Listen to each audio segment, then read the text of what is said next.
Commander Susan Miller stood tall on the observation deck of Earth's diplomatic vessel. Through the massive viewing window, she could see the Galactic Council's station. It was enormous, at least 20 times larger than the biggest space station humans had ever built. The structure glowed with blue and purple lights that seemed to pulse like a heartbeat. "It's time," said Ambassador John Hayes, straightening his formal uniform. His gray hair and weathered face showed the stress of the past 3 weeks of negotiations. "The Council is ready to announce their decision." Susan nodded. "Do you think they'll accept us?" John sighed. "I wish I could say yes." They walked together through the sleek corridors of their ship to the teleportation chamber. The technology was still new to humans. They had only developed faster-than-light travel 4 months ago, in January 2157. The discovery had immediately drawn the attention of the Galactic Council, a federation of 27 advanced alien species that governed most of the Milky Way. A blue light scanned their bodies, and seconds later, they materialized in the Council's grand chamber. The room was circular with tiered seating that rose 50 feet high. Representatives from all 27 species sat in their designated areas. Some looked almost human, while others were completely alien. From gaseous clouds contained in special suits to crystalline beings that clicked and hummed as they communicated. In the center stood High Arbiter Zixvar, a tall, 4-armed being with pale blue skin and eyes that changed color with emotion. Right now, those eyes glowed a deep orange. Susan knew enough about the Arbiter species to recognize that orange meant caution or concern. "Representatives of Earth," Zixvar's voice echoed through the chamber without the need for amplification. "The Council has reviewed your species application for recognition and your planetary history." Susan felt her heart beating faster. This moment would determine humanity's future among the stars. "Humanity has achieved much in a short time," continued the Arbiter. "Your technological growth rate exceeds any species we have encountered. In mere centuries, you advanced from primitive flight to faster-than-light travel." Ambassador Hayes smiled slightly, taking this as a compliment. Susan wasn't so sure. However, Zixvar's eyes darkened to a deep red. "This rapid advancement comes with a troubling history. Your wars, your environmental damage, your aggressive territorial expansion even on your own world. The Council finds these patterns deeply concerning." Murmurs spread through the chamber as representatives of various species nodded in agreement. "High Arbiter," Hayes stepped forward. "Every spacefaring civilization must have faced similar challenges in their development. We have overcome many of our past divisions. Earth is now united under—" "A unity born from necessity and fear," interrupted a reptilian counselor from the 3rd tier. "Not from genuine evolution of thought." Susan wanted to object, but she knew it wouldn't help.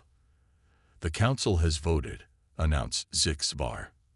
"By 23-4, we have determined that humanity is too unpredictable and dangerous to join the galactic community at this time."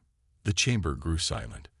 Susan felt as if the air had been pulled from her lungs. "What does that mean exactly?" Hayes asked, his voice steady despite the blow. "Humanity will be contained to your solar system," Zixvar explained. "Energy barriers will be established beyond the orbit of your outermost planet. You may continue to develop within these confines, but any attempt to breach the barrier will be considered an act of aggression against the Council and will be met with appropriate force. You're imprisoning an entire species." Susan couldn't remain silent any longer. "That's billions of people." "We are protecting the galaxy," countered the Arbiter. "Perhaps in a few centuries, the Council will reassess. For now, our decision is final." Susan watched as Ambassador Hayes' shoulders slumped slightly, though his face remained diplomatic. They both knew arguing would achieve nothing. "The barrier will be activated in 72 Earth hours," Zixvar concluded. "Return to your world and prepare your people. The judgment of the Galactic Council has been rendered." As they were teleported back to their ship, Susan looked at Hayes. "What do we do now?" Hayes' eyes showed not defeat, but determination. "We go home, Commander." And then we proved them wrong. 10 years passed since the Galactic Council erected the energy barriers around the solar system. Earth changed in that time. Old nations put aside their differences to form the Solar Alliance, a unified government for all humanity. The shared thread of confinement brought people together in ways centuries of diplomacy had failed to achieve. Frank Bennett walked through the underground facility on Mars, his footsteps echoing in the wide corridor.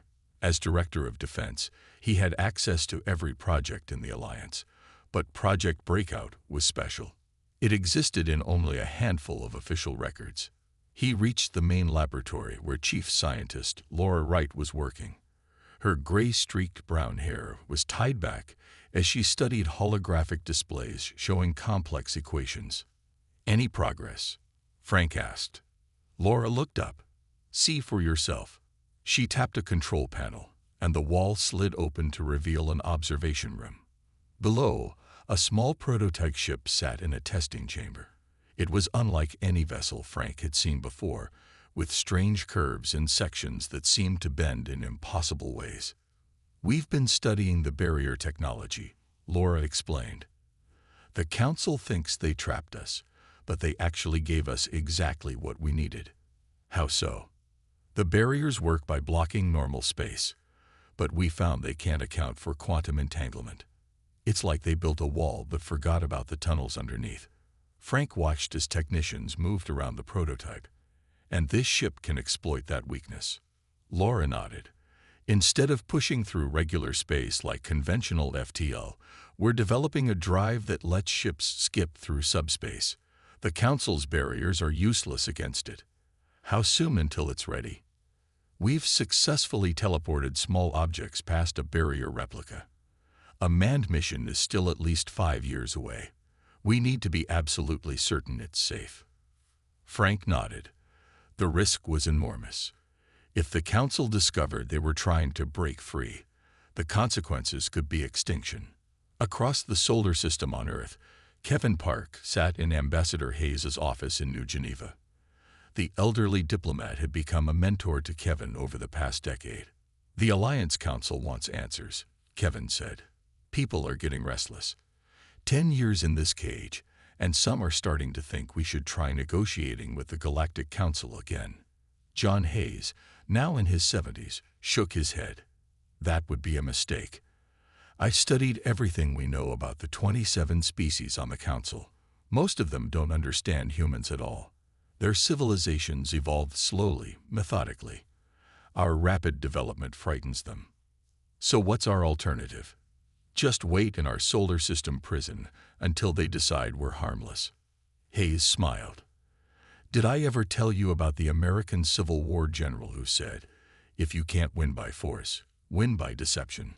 Kevin leaned forward. "What are you suggesting?" "The Galactic Council expects us to either accept our fate or rebel openly. They don't expect subtlety."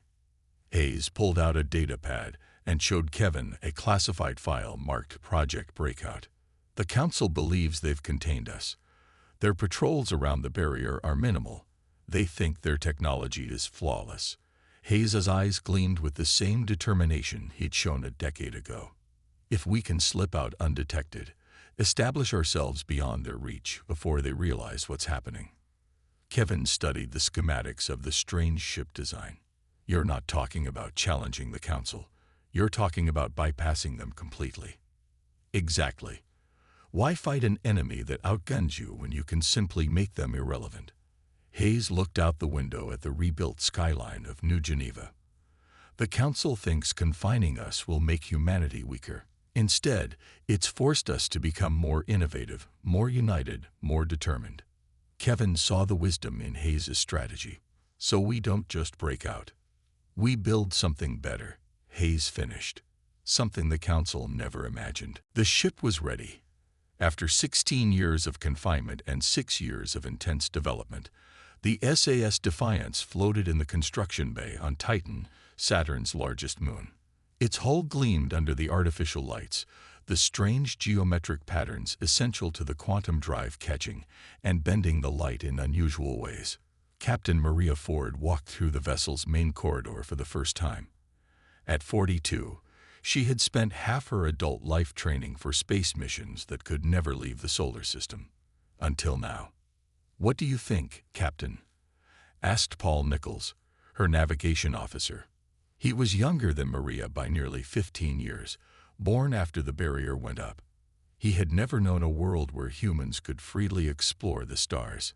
"She's beautiful," Maria replied, running her hand along a smooth wall. "Hard to believe she'll be the first human ship to break free." "If the drive works," said a voice from behind them. Daniel Garcia, the security chief, approached with a serious expression. "The tests were promising, but this is the real thing." Maria nodded. Daniel was right to be cautious. "Dr. Wright assures me the quantum skip drive is ready. We've run every possible simulation."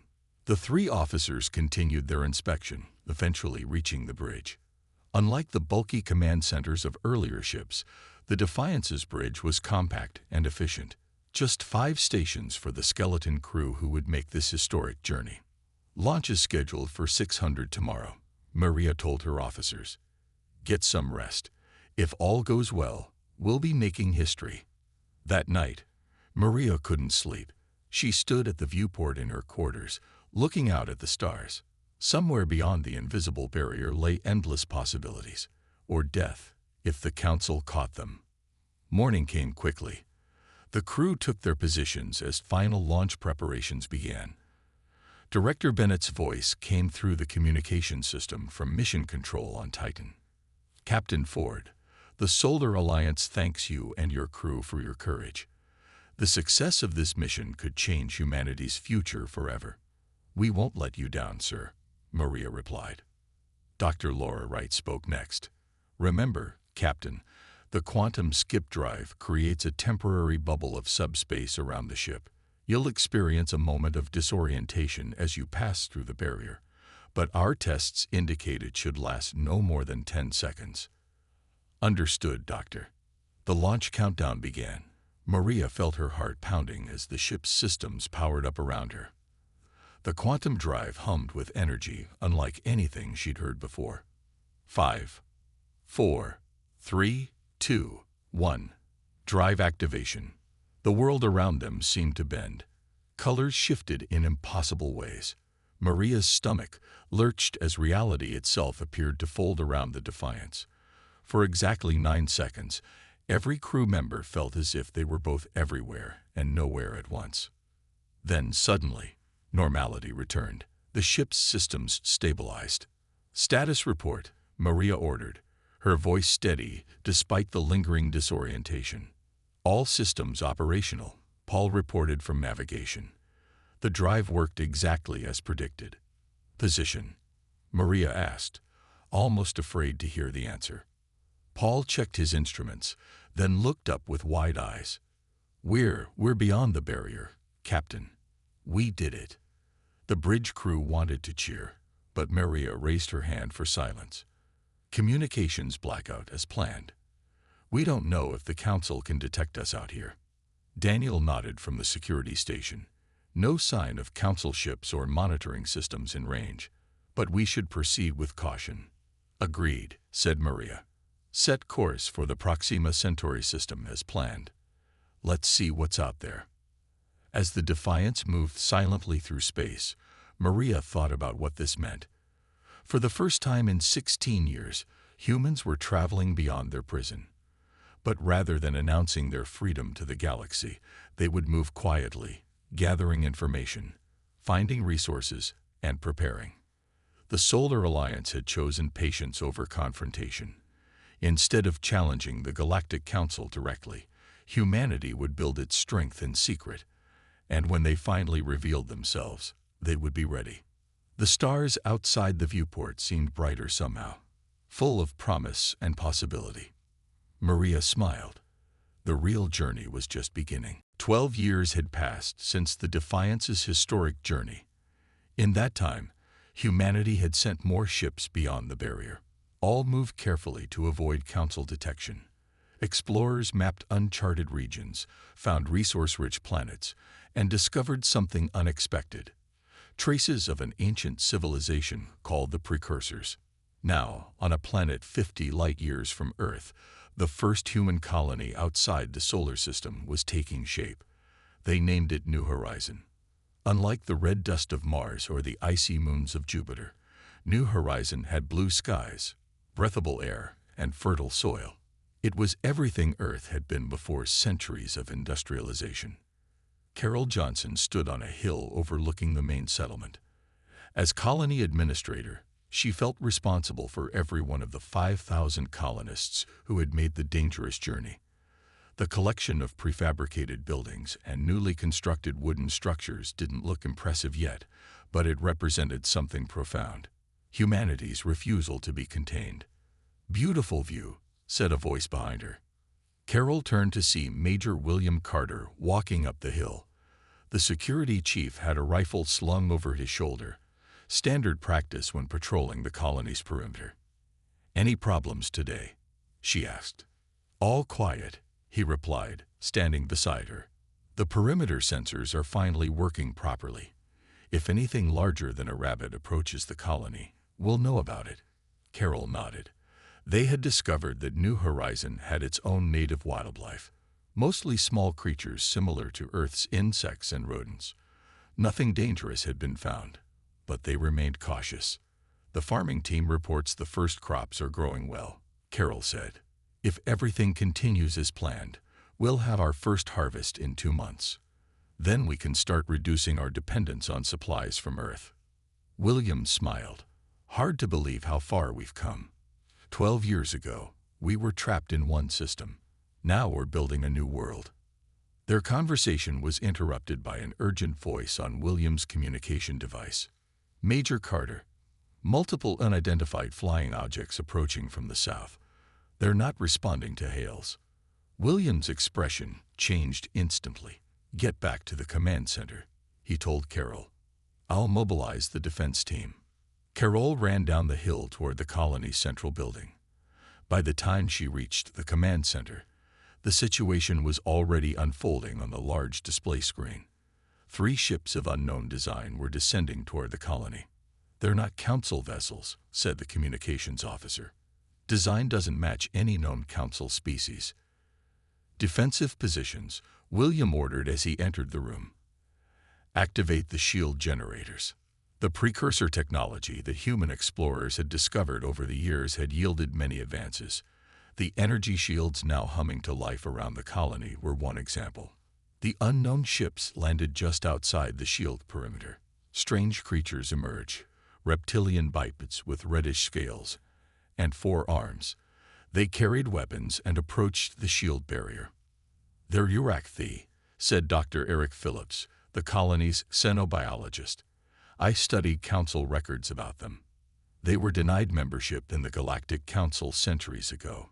They're known to raid unprotected worlds." "This world is protected," William said firmly. He activated the colony's communication system. "Attention unknown vessels. This is Major William Carter of the human colony New Horizon. State your purpose or withdraw immediately." The lead Urachthid fired its weapon at the shield. The energy blast dissipated harmlessly against the barrier. "They've made their intentions clear," William said. "Activate defense systems." Hidden turrets emerged from the colony's perimeter, targeting the raiders. The weapons fired precise energy blasts, disabling one of the alien ships before its crew could return. The Urachthake clearly hadn't expected such resistance.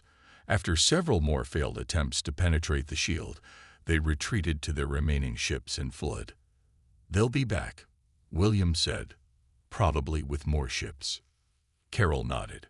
"Then we'd better be ready. Send a message to Earth.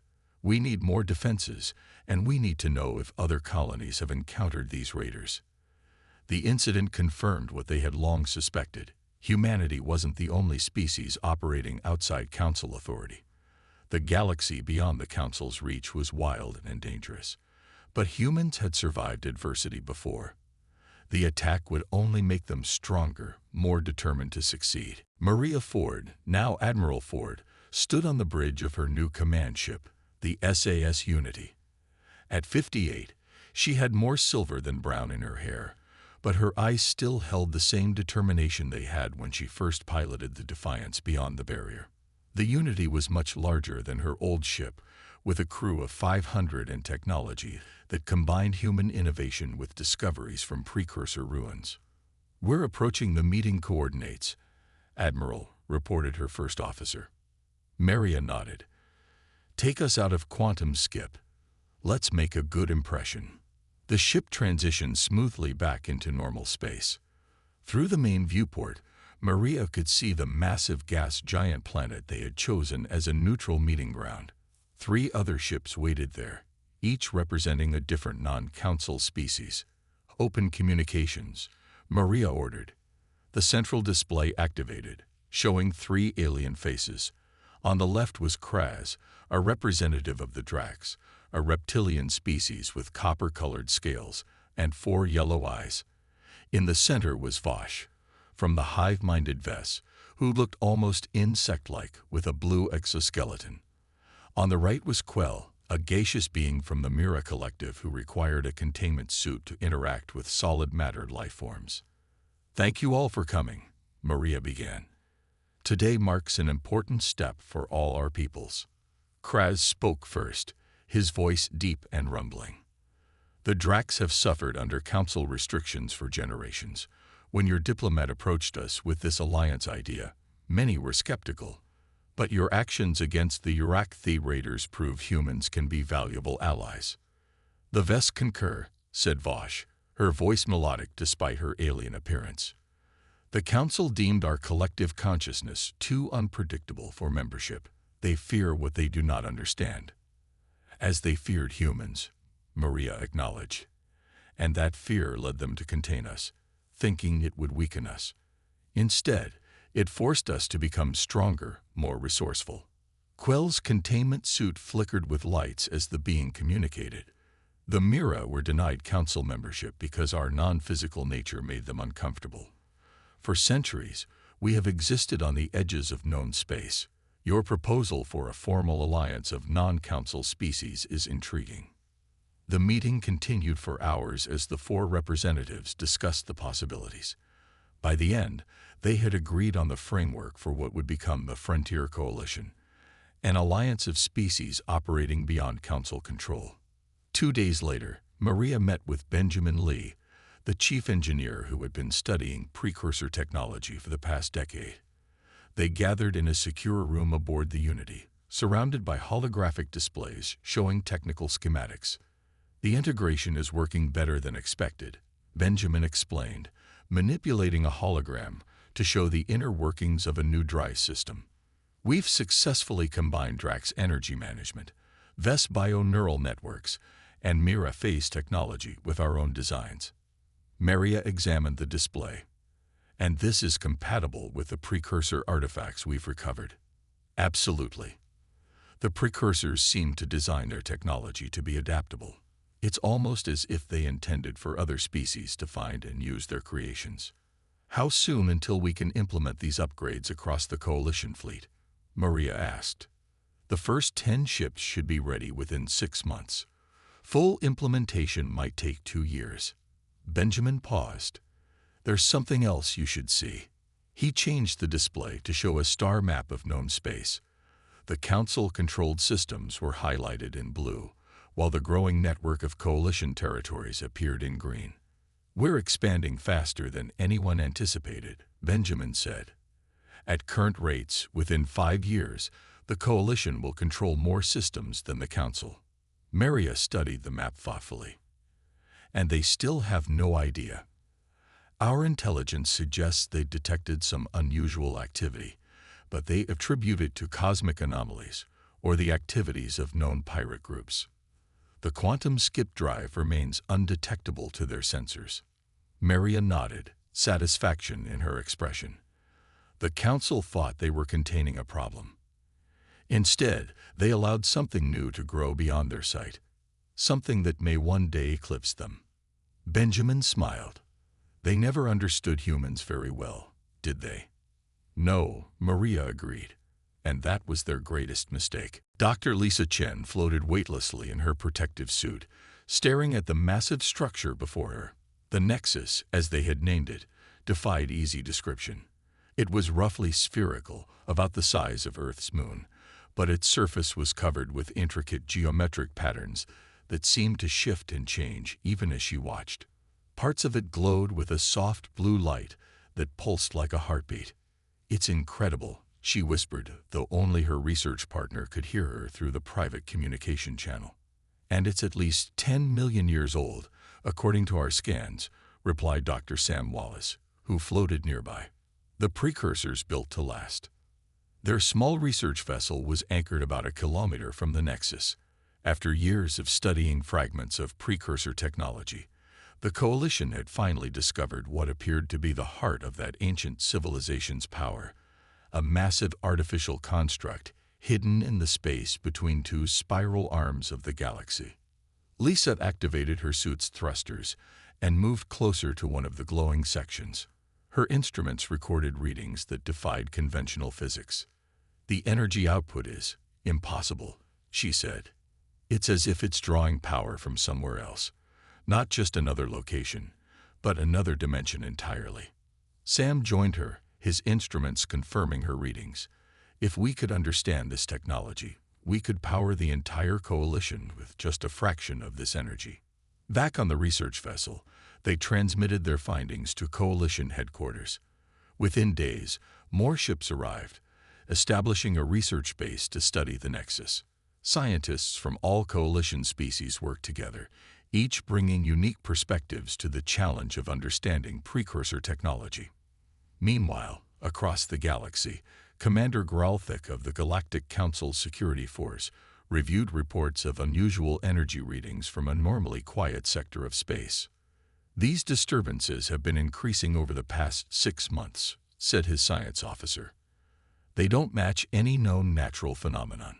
Gralthik, a tall being with leathery gray skin and 4 arms, studied the data. "Could it be related to the other anomalies we've been detecting?" "Possibly. We've recorded over 30 unexplained energy signatures in non-Council space in the past year. The Council dismissed them as random spatial anomalies, but the pattern suggests otherwise." The commander made a decision. "Prepare a scout fleet. We need to investigate these disturbances personally." Word of the Council's increased activity reached Coalition intelligence quickly. Ryan Cooper, a human intelligence officer, presented the information to the Coalition Leadership Council. "Our sources confirm the Council is sending ships to investigate the energy signatures from the Nexus research," Ryan explained. "They'll be in range in approximately 2 weeks." Admiral Ford, now serving as the human representative on the Leadership Council, considered the situation. "We're not ready for open confrontation with the Council yet. The Nexus research is too important to abandon, but we can't risk exposure." Ryan nodded. "I have a proposal. The Nexus energy signatures have a unique pattern. We can create similar but slightly different energy pulses throughout non-Council space. Decoys, essentially." Kraz, the Drax representative, rumbled his approval. "A distraction. Make them chase shadows while we continue our real work." "Exactly," Ryan said. "We'll need to temporarily scale back the Nexus research to minimal levels, but we can deploy automated buoys that generate false energy signatures in dozens of locations." The plan was quickly approved. For the next month, Council scout ships traveled from one location to another, investigating energy signatures that led nowhere. By the time they realized they were following false leads, the Coalition had developed protective shields that masked the Nexus's energy output completely. In his report to the Council, Commander Gralthik was forced to conclude that the anomalies were likely natural phenomena, unusual but not concerning. The Council, satisfied with this explanation, turned its attention back to internal matters. At the Nexus, research continued. Dr. Chen and her team made breakthrough after breakthrough, unlocking secrets of multidimensional energy that would soon transform the Coalition's technology. And all of it happened beyond the Council's awareness, in the shadows of space they had deemed unimportant. The planet Avalon was the jewel of human colonization efforts. Unlike the first colony on New Horizon, Avalon had been built with confidence and ambition. Its cities gleamed with a mixture of Earth architecture and alien influences. Over 50,000 humans called it home, along with several thousand non-humans from coalition species.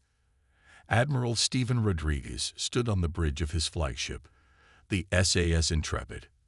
At 43, he was younger than many of the coalition's leadership, but his tactical brilliance had earned him command of the Third Fleet. Today, that brilliance would be tested.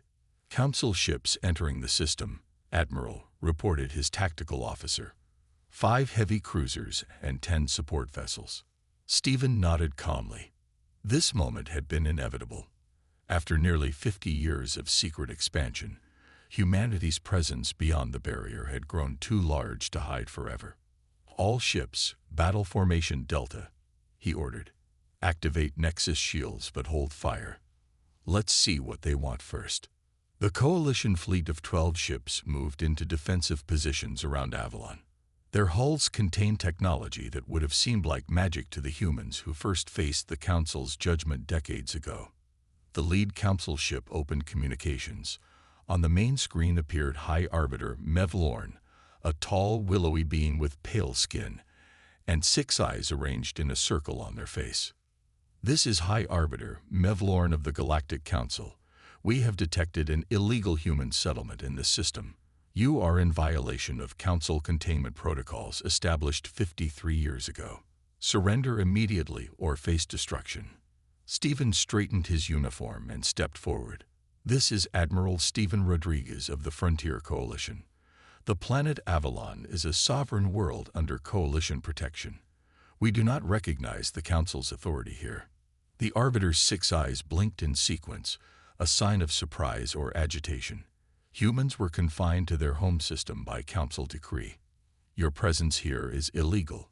These ships and this colony will be removed. I suggest you reconsider, Arbiter, Stephen replied. We have no wish for conflict, but we will defend our people. The communication ended abruptly.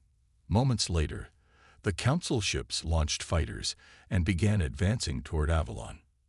They're targeting the primary settlement, reported the tactical officer. Stephen's expression hardened. Deploy defense platforms. All ships engage defensive protocols only. I want minimal casualties on both sides. The battle that followed would later be known as the Battle of Avalon. As Council ships moved to attack positions, they were met with technology they had never encountered. Shields based on Nexus energy absorbed weapons fire without faltering. Coalition ships moved with surprising speed and precision. On the planet below, Chief Engineer Amanda Lewis activated the planetary defense grid. Towers throughout the colony hummed with energy as they projected a massive shield over the entire settlement. The first Council attack struck the shield and dissipated harmlessly. Their second and third attacks had similar results. Their weapons are having no effect. Admiral, reported the tactical officer, a hint of satisfaction in his voice. Target their propulsion systems only, Stephen ordered. Let's show them what we can do without destroying their ships. Precise energy beams lanced out from the Coalition vessels, striking the engines of 3 Council cruisers. The ships immediately lost power and began drifting. Send this message to the High Arbiter, Stephen said. We have disabled 3 of your vessels without casualties. We can disable the rest just as easily. Stand down and we will discuss terms. There was a long pause before the Arbiter responded. This technology. It is not possible. Humans were a primitive species. We were judged too quickly, Stephen replied. The Council's containment didn't weaken us. It challenged us to become more than we were. The remaining Council ships ceased their attack. In a surprising move, the High Arbiter requested permission to board the Intrepid for direct negotiations. When Mevlorn arrived on the human vessel, they were visibly shocked by what they saw. Humans working alongside Drax, Vess, and other species the Council had rejected or overlooked. You've built all this? The Arbiter asked, gesturing around them. This is just the beginning, Stephen replied. There's much more the Council hasn't seen yet. The Grand Chamber of the Galactic Council headquarters fell silent as the Coalition delegation entered. It had been 15 years since the Battle of Avalon, and much had changed. The Coalition now controlled more than twice the territory of the Council, with hundreds of thriving worlds and stations throughout the galaxy.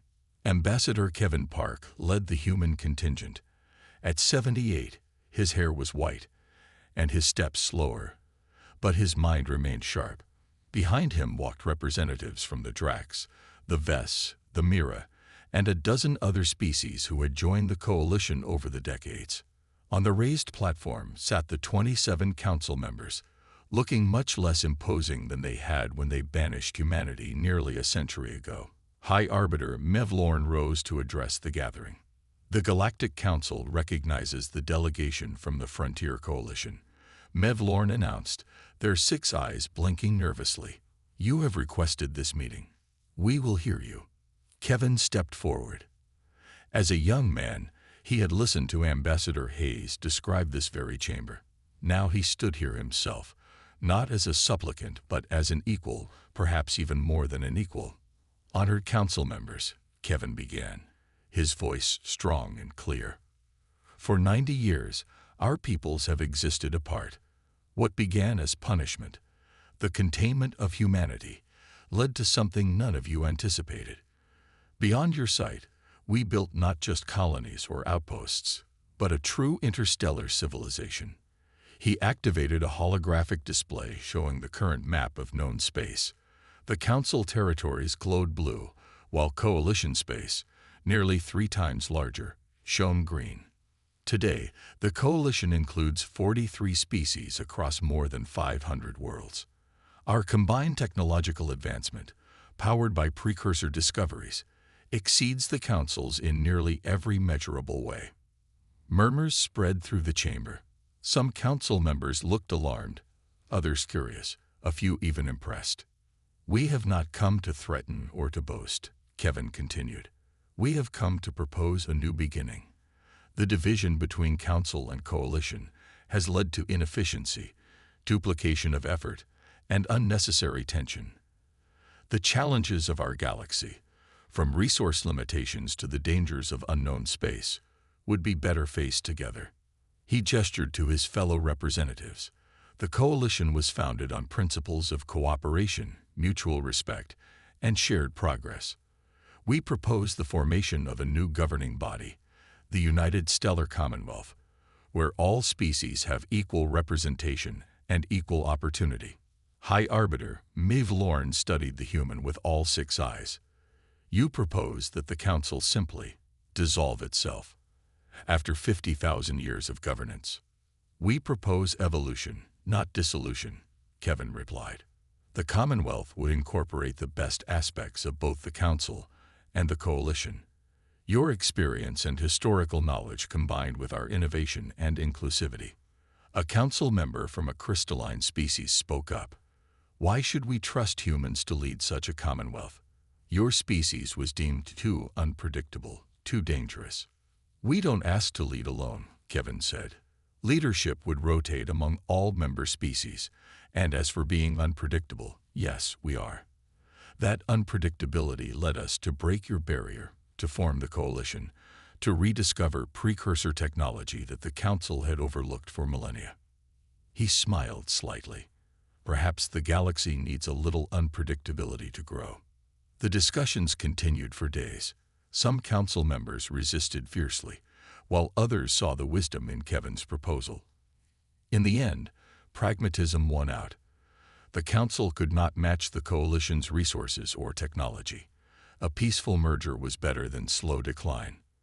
1 month later, representatives from all 70 species gathered on Earth, the world that had once been contained and isolated, to sign the Commonwealth Charter. As Commander Hannah Phillips, granddaughter of a crew member from the original Defiance mission, led the honor guard at the signing ceremony, she reflected on the journey that had brought them here. From prisoners in their own solar system to the architects of a new galactic order, humanity had indeed built a mighty empire, but they had done something even more important. They had built bridges between worlds that the Council had kept apart. The age of isolation was over. The Commonwealth era had begun.